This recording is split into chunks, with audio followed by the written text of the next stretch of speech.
టీవీ4 Telugu news కి స్వాగతం.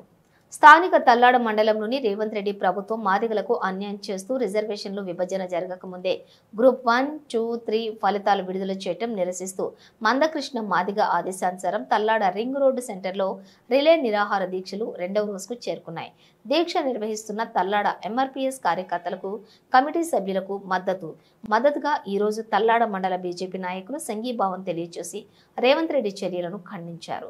ఈ కార్యక్రమంలోని తల్లాడ మండల MRPS incharge Darelli Venkateswararao Madiga, MRPS Tallada మండల అధ్యక్షులు ఎక్కిరాల నాగేశ్వరరావు మాదిగ, వర్కింగ్ ప్రెసిడెంట్ ఎక్కిరాల నాగరాజు మాదిగ, మండల బీజేపీ నాయకులు తమ్మిశెట్టి కృష్ణ, చెల్లా నరేష్, తెలిపే కిరణ్ కుమార్, పేరిక్ కిరణ్ కుమార్, వాడపల్లి నాగేశ్వరరావు, పవన్ కళ్యాణ్ మాదిగ, మధు మాదిగ, కంపాటి జములయ్య మాదిగ, ఎక్కిరాల ఆదాము మాదిగ ఉన్నారు.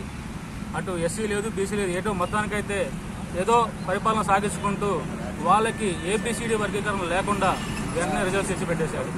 ఆయన యొక్క పాలనకు ఈరోజు నరేంద్ర మోడీ గారి యొక్క ఆశయ సాధనాల కోసం తల్లాడ మండల బీజేపీ కార్యకర్తలు అందరూ కలిసి ఎంఆర్పీఎస్ అన్నగారికి మేమందరం కలిసి సపోర్ట్ చేసి వాళ్ళకి మద్దతుగా ఇద్దామని ఈరోజు మేము రావడం జరిగింది. ఈ యొక్క నాకు అవకాశం ఇచ్చినందుకు అన్నగారికి చాలా థ్యాంక్ యూ. నా పేరు నేను తల్లాడ మండలం అధ్యక్షుడిని. ఎస్సీ వర్గీకరణ చేస్తానని ముందు ఏబిసిడీలని ఇస్తానని చెప్పేసి వాళ్ళకి వాగ్దానం చేశారు. తర్వాత దాన్ని గ్రూప్ 1, గ్రూప్ 2, గ్రూప్ 3 ఈ నోటిఫికేషన్ రిజల్ట్ రిలీజ్ చేశారు.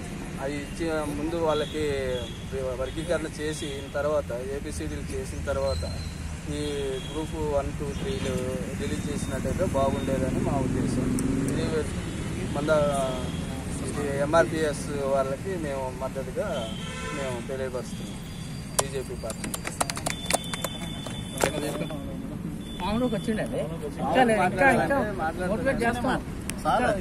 మోటివేట్ చేస్తాం.